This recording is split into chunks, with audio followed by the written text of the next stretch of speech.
Hi, I'm Carrie Lee Merritt. Welcome back to Merrittocracy. We're here for part 3 of our series with King Williams, writer and filmmaker from here in Atlanta, Georgia. Yes. So we've been talking about different ways to improve things, not only in Atlanta, but within the state. And I didn't realize how many great ideas you have about rural America. And one of the things you and I had chatted about during our break was the role of marijuana and the role of how to revitalize these rural areas that a lot of them, they're not growing anything, they're not producing anything. How do we get rural America and specifically rural Georgia back working again? And we brought up the idea of possible some kind of marijuana reparations, right? Mm-hmm. Yeah, so I really like that idea, which is that one of the things we know for sure is that marijuana is going to be a multi-billion-dollar business very soon. Mm-hmm. I think that Georgia, in particular our rural, that should be the place where we're starting to develop our regional sites for education, of cultivation, education of how to actually treat and cultivate marijuana to grow, mm-hmm. especially as it goes forward. And I believe that probably within the next 10 years, we have legalized marijuana statewide. Mm-hmm. And so I think if we're talking about revitalizing communities, getting people to education on both like the science of it, and also just like all the other business that's going to come from manufacturing marijuana and cultivation, it's low-hanging fruit for us. We have the space, we have the talent. I know there's plenty of people in rural Georgia who can easily kind of be put into that system. Mm-hmm. Why not start now? Right, and because Atlanta, again, and Georgia has always led the Deep South in any kind of social change, and we will unquestionably be the ones who legalize it first out of the Deep South. I believe so. And so when that happens, I mean, economically, we're going to be a boon to people, not only tourists who want to come vacation here, but also people moving here to flock in and try to join the new industry. But one of the big hangups that it has been reported about a good bit, but in the South, you see, of course, a more insidious form of it, is that there are already so many back-channeling ways of trying to prevent the vast majority of people, of poor and working class people, even middle class people, from getting into the marijuana industry. They're figuring out ways to write these laws so that you have to have been, a farmer with X amount of land and X amount of capital for so many years, which of course in America, that means white people. That means solely white people when you have less than 2% of farms owned by Black Americans at this point. And so marijuana reparations, if you said, we're going to actually give a little piece of land or a license or whatever to people who have been incarcerated for marijuana possession or marijuana distribution. That could be a way to kind of even the playing field a little bit, right? For people who've already been incarcerated for whatever thing regarding marijuana, that's a great way to kind of get people the opportunity to start back up their lives. The other one, too, to what you said is that kind of from what it seems like now, it's only going to be people with very deep pockets, and particularly people who, for the most part, probably already have contracts with big national like seed mm-hmm. or manufacturing things. So the people who probably already have contracts with like a Monsanto or a ConAgra will mm-hmm. probably be the only people who even get the opportunity to even farm or cultivate marijuana in the state of Georgia. And I think that is a problem. I want to see like that rural Georgian who did everything right, who got into a program that we have for job training to actually get the opportunity to grow on their own land, sell it, or if they want to get on the CBD side, have had the same opportunity to do so. And right now we're locking out hundreds of thousands of people who could be great workers, great productive mm-hmm. use of our land in the state of Georgia and really growing economically. And I think that that's got to change if we're going to really make this work. Right, and so unironically, this would be part of what we were talking about, a Green New Deal for Georgia, right? Right.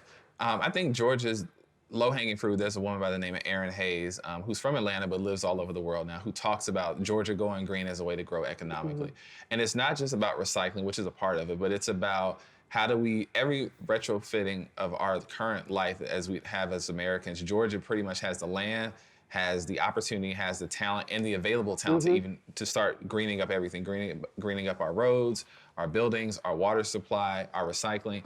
Why not go there now? Because we're already here. Like Georgia, in her words, should be the green state and the green innovator on the green economy and green jobs. Absolutely. And that cuts across the political spectrum, so we should be doing that now. I mean, you think about how many hours of just pure sunlight we have in this state. Right. The Sun Belt. The South should have been the ones leading the country in any kind of solar panels and any of this kind of stuff. And of course, we're the ones lagging behind yet again. Right, and that part of it is like Georgia's unfortunate tenuous relationship with big business. Like big business, it's good to have, and I'm not gonna like knock big business, but once you start catering everything towards big business, the laws and the practices to only where certain big businesses run, you're essentially just allowing for legalized cartels. And so if we're gonna grow Georgia, it's gotta be for the everyday person can actually start up, build something good, and like have not the laws only benefiting one particular group of people, which is big business and big landowners, big donors. Like it's gotta be for everyone. Right. And you think about, again, then that plays into issues of, well, you've got to have health care. If you want to start up your own company, if you want to work for yourself, which again, this is going to have to be the world we turn to, you've got to have health care. You've got to have universal health care. You've got to have student loan forgiveness. All of these things are going to have to be packaged together, essentially, right? Right. I think with the student loan part of it as well, I think we have the Hope Scholarship, and I'm pretty sure we're going to have gambling. I want to say within the next 5 years, we'll probably have at least a law on the ballots for the starting of gambling, and within 10 years, we'll probably have our first casinos. All that revenue that we could be bringing from that has to start going for, if not just like eliminate student loan debt on the local level, making college particularly free for anyone. Like we have the Hope Scholarship now, and that's okay. But if we're gonna start doing all these big ticket items, that revenue needs to be going to make sure education is free going forward. And even with the Hope Scholarship, as you know, you're still paying so many thousands of dollars a year in fees and transportation, library, whatever, computer use. And so it's not really free. I mean, it's if you're coming from a poor background, you're coming out with debt, right?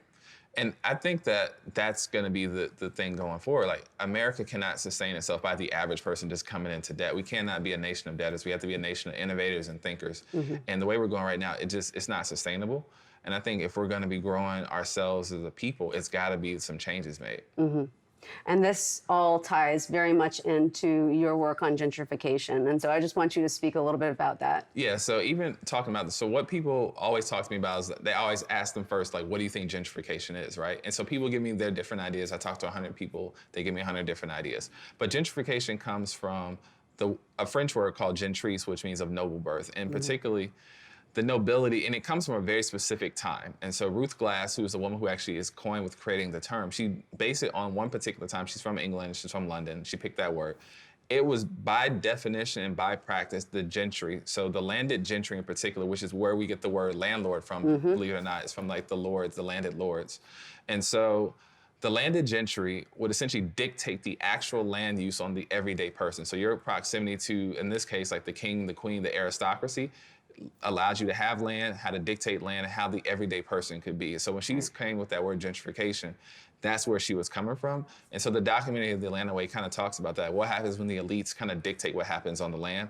And even we talk about right now, 2019, for the most part, not just Atlanta, but across the globe, you talk about gentrification. There's essentially a few people who are dictating what's happening to everyone else, and that is not sustainable as a society. So I wanted people to kind of understand what gentrification is, and so every week, for the most part, I write a column in the Supporter Report. I'm also launching a newsletter soon just solely about gentrification to kind of explain like the everyday piece of gentrification, because it's really difficult for people to kind of understand, but I want people to kind of understand what gentrification is and what it isn't. And so I'm looking forward to kind of reaching out and letting people know. Because I think it often gets couched in such racial terms that a lot of white people, even maybe some well-meaning white people, are immediately turned off, right? And worry about, but it really is. I mean, my channel, Merrittocracy, it's still a play on power, because whatever group ends up in power, no matter how they end up there, they end up consolidating that power and using that power, and they are a new privileged class, right? And it's the same thing here. It's who has access to power, right? Right. In the case of gentrification, it's some great studies I was just doing about that, is how people's access to power actually dictates how societies kind of grow and develop, or sometimes devolve. And one of the things I always tell people with gentrification is I meet so many people who say gentrification is a good thing, and I try to tell them, like, I think you're getting gentrification, confused with community reinvestment or revitalization. Those are two different things. Right. And even Ruth Glass, the person who's a creator and like the global scholar on gentrification, she also points out these are two very different things. people, when they see the new coffee shop, they see the new Starbucks, or they see like, like the new homes coming up, that's a good thing, right? And those could be products of gentrification, but they could also be products of community revitalization. Right. And the reason being is it's more about effort, because it costs the same amount to gentrify something as it does to revitalize something. It's just effort and intent. Most places will only gentrify, at least in the United States, only if there's a bottoming out, and then also like the area is an area that was essentially a displaced area or area that was historically disinvested in. And so the Atlanta way, we kind of go through all of that and how we got there. But for the most part, gentrification only happens in certain places and at certain times. And so getting people to understand that, and understanding that as gentrification is happening, you could also be gentrified from your own place. And that's something I think people never understand, which is, oh, good, I get all the things I wanted now, but now, oh, the property tax is too much, or now like the rent's a little too high, or now like there's new houses coming in and they're buying and even pricing other people out, which is, I don't think people understand that gentrification has to reach its life cycle at the end. And you could also be caught up into that. So we need to start thinking about better solutions on how to avoid gentrification. And if we are in gentrifying areas, how to stop it and bring in community reinvestment. And so I know you obviously have thoughts on how to help stop it, right? Yeah, so there's a couple things. One is there's not a silver bullet. Some people want a big catch-all term. The one thing you can do for gentrification, which is the easiest thing, which is one-for-one housing. I know you had Sarah on your show not too long ago, but one-for-one housing is the idea that no matter what, as long as if any new thing is developed, and let's say it's for somebody higher income, there's also something developed for somebody who's lower income. That's one for one. We know for sure, like if you develop one for one housing, no matter what goes on, like it will keep a community in place, and actually does better long term because you have different price points for people. So people can, people sometimes downgrade in life, sometimes they lose a job, but there's always a way for somebody to kind of move around the society, and those economic gains comes to everyone. The other one is like zoning. So like zoning is like the biggest crutch to hurdle to anything in the United States. And so we have so many zoning laws that essentially either restrict the type of housing that you have, where the housing can be located, and who can live there, that actually does make gentrification worse. You look at, people bring up San Francisco a lot, but they have some of the most restrictive zoning in America. But then you look at a place like Houston, which is also gentrifying, they have some like the least restrictive amount of zoning. And so for some people who want to say, well, it's all zoning is why we have gentrification, or some people say, that's not really the case either. It's like how you use zoning is actually quite important. So solving zoning laws. The other one is this other issue of gentrification, which is tax abatements, right? So for the most part in tax abatements, we see with gentrification related to sports stadiums, which is, let's say a new sports stadium comes to your town, they want a tax abatement, which is not the same thing as a tax break. But so let's say, hypothetically, General Electric wants to move to Atlanta, they want to build a new stadium for Atlanta United. They say, we need a tax abatement of 30 years with no local taxes, right? So that's one way, essentially, the revenue that should have been going in from that particular sports project does not go to the local community. The other one is just a direct pulling of tax resources, either through like tax financing, so like a tax allocation district where all the revenue that should have been coming through for that new General Electric stadium is now gonna go back to the team or like back to the maintenance of the facility. And that also can like hurt gentrification, because that could have been went to affordable housing, that could have went to social programs. And so it's a lot of things related to that. And so those are three things you can kind of get a handle on now to kind of solve, not solve, but at least like kind of remedy gentrification. I think about the bureaucracy in this nation so much, about how the bureaucratic state holds us back, and specifically holds back poor and working class people from ever innovating, from ever creating, from ever doing things on their own terms where they're not working for someone else. And those zoning laws are exactly that, right? Dictating what you can do on your own property. And that becomes like problematic, because one of the things we know too is that building more housing can be one of the things for gentrification. But like if you look at, again, San Francisco is a good example of this, where you have local people who live in single family homes who say, you know what, I don't care that we need affordable housing. I don't want an apartment complex in my zip code. And so apartment complexes have now become like the de facto like fighting grounds for anything. Or then you have in Atlanta for a long time, people say, I don't want to have multifamily housing. And so that becomes like a bigger issue as well. So just building more housing could also solve that. Right. Well, are you planning a nationwide tour once the documentary comes out? I would like to. I'm going to do an Atlanta for sure tour. Yeah. So. You guys definitely have to keep an eye out for King Williams. He's going to be touring in 2020 with The Atlanta Way, a documentary film on gentrification. It's such an important topic. We need the last few little bit of fundraising. Click the link at the bottom to go and help finish funding The Atlanta Way. King Williams, thank you so, so much for your Thank time. you for having me. This was cool. Yeah, and congratulations. And I know 2020 is going to be your year to just completely shine. Well, thank you. That's very sweet of you. Thanks. All right, hit subscribe to Merrittocracy and go ahead and donate to the Atlanta Way. Thanks. Thank you.